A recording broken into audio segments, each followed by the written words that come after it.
గీర్వాగ్వాణీం భజామ్యహం. మనము సంస్కృత అధ్యయనం అన్నమాట ఇది. ఇందులో ఇప్పటి వరకు కొన్ని శబ్దాలు చెప్పుకున్నాం, కొన్ని ధాతువులు అంటే క్రియాపదాలు అన్నమాట. వాటినే తింగంత రూపాలు, శబ్దాలను ఏ విధంగా మనం సుబంత రూపాలని అంటాము, ఇవి తింగంత రూపాలు అన్నమాట. ఇవి ఈరోజు ఒకే అర్థాన్ని ఇచ్చేటటువంటి రెండు ధాతువులను గురించి చెప్పుకుందాం. అందులో మొదటిది భూ సత్తాయాం. భూ అనేది ధాతువు పేరు, సత్తాయం అంటే ఉండు అనే అర్థంలో భూధాతువును ప్రయోగిస్తారు అని చెప్పడం అన్నమాట. ఈ ధాతువులకు మరి 10 లకారాలు ఉంటాయని ముందు చెప్పుకున్నాము. మరి ఆ 10 లకారాలలో అంటే ఏంటంటే మనకు ముఖ్యమైనటువంటి లకారాలు ఒక 6-7 ఉంటాయి. అవే మనం నిత్యం ప్రయోగిస్తూ ఉంటాం. ఇక లట్లకారం అంటే ఏమిటంటే వర్తమాన కాలం అన్నమాట, నడుస్తూ ఉన్నటువంటి వాటిని చెప్పడం. దానికి ఆ లట్ లకారం అంటారు, వర్తమానే లట్ అని. దానికి భూధాతు రూపాలు ఏ విధంగా ఉంటాయంటే ఇక్కడ కూడా ఏకవచన, ద్వివచన, బహువచనాలు ఉంటాయి. ఈ ధాతువులకి ఏమిటంటే 3 పురుషాలు ఉంటాయి: ప్రథమ పురుష, మధ్యమ పురుష, ఉత్తమ పురుష. ప్రథమ పురుష అంటే అర్థం ఏమిటి? మనం థర్డ్ పర్సన్ అన్నమాట, ఎవరో. దాని తర్వాత మధ్యమ పురుష అంటే సెకండ్ పర్సన్, ఉత్తమ పురుష అంటే ఫస్ట్ పర్సన్. ఇక్కడ భవతి, భవతః, భవంతి, భవసి, భవతః, భవత, భవామి, భవావహ, భవామహ. ఇది లట్లకారం ఇంతవరకు. మరి ఇంకా లిట్లకారం అంటే ఏమిటంటే భూతార్థం, గడిచిపోయినటువంటి కాలాన్ని గురించి చెప్పేది. దాన్నే పరోక్షే లిట్ అంటారు. ఈ లిట్లకారము పరోక్షంలో ప్రయోగింపబడుతుంది, పరోక్షార్థంలో అని. మరి దీనికి భూధాతు రూపాలు ఏ విధంగా ఉంటాయి? బభూవ, బభూవతు, బభూవుః, బభూవిథ, బభూవతు, బభూవ, బభూవ, బభూవివ, బభూవిమ. ఇది లిట్లకారం అన్నమాట. ఇది కూడా ప్రథమ పురుష, మధ్యమ పురుష, ఉత్తమ పురుష అని ఏకవచన, ద్వివచన, బహువచనాలు అన్నమాట. దాని తర్వాత లుట్లకారం. లుట్లకారం అంటే భవిష్యతి అన్నమాట, జరగబోయే కాలాన్ని గురించి చెప్పేటటువంటిది. భవిష్యతి, భవిష్యతః, భవిష్యంతి, భవిష్యసి, భవిష్యతః, భవిష్యతాం, భవిష్యామి, భవిష్యావహ, భవిష్యామః. ఈ విధంగా మనం 3 లకారాలు, వర్తమానము, దాని తర్వాత భూతము, భవిష్యత్తు చెప్పుకున్నాం.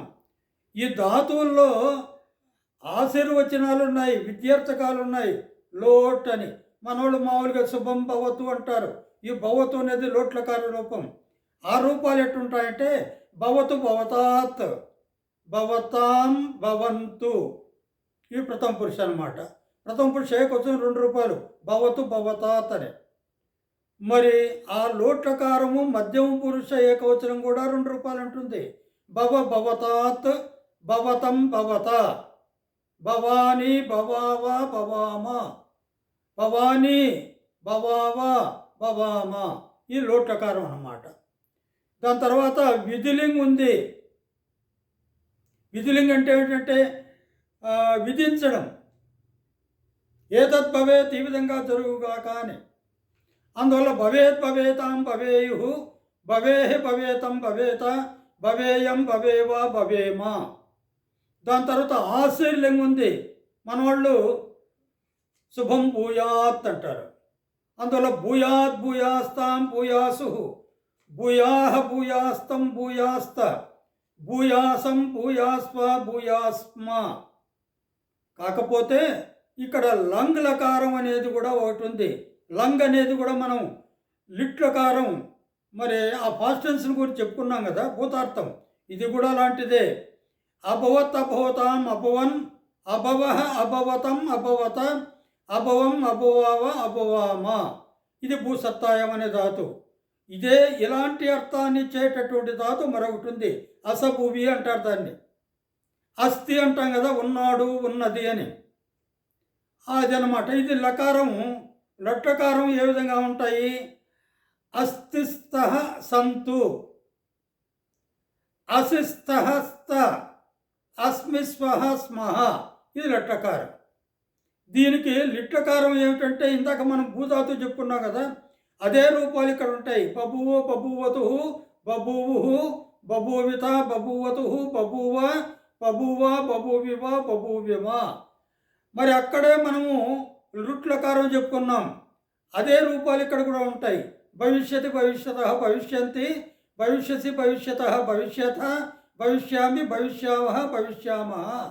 లోట్లకారం అక్కడ ఏం చెప్పుకున్నాము, భవతు భవతాత్ అని చెప్పుకున్నాం. ఇక్కడ దానికి వేరే రూపాలు కూడా ఉన్నాయి. ఏమిటంటే అస్తు స్తాత్ స్తాం సంతు, ఏది స్తాత్ స్తం స్త, అసాని అసామ అసామ.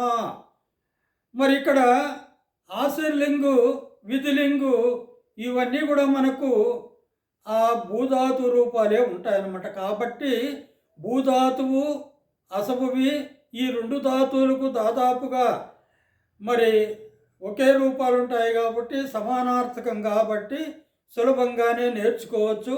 ఈ రెండు ధాతువులు శబ్దాలు ఇవన్నీ కూడా మీరు బాగా నేర్చుకున్నట్లయితే రేపటి నుంచి మనం చిన్న చిన్న వాక్యాలను ఏ విధంగా చెప్పుకోవాలో చెప్పుకుంటూ ఉంటాం అన్నమాట. ఇప్పుడు రామ వనే అస్తి అంటాం. రామ రామ శబ్దంలో ప్రథమ భక్తి ఏకవచనం, వనే వనమునందు, అస్తి అంటే ఉన్నాడు అని. ఆ విధంగా ఇప్పుడు రామ అస్తి రాముడున్నాడు అని అర్థం సులభంగా తెలుసుకున్నారు. ఈ విధంగా సులభమైనటువంటి రీతిలో వాక్య నిర్మాణం ఇప్పుడు చదువుకున్నటువంటి ఈ శబ్దాలు ధాతువులతో వాక్య నిర్మాణం ఏ విధంగా చేయవచ్చునో రేపు చెప్పుకుందాం. హరి ఓం తత్సత్.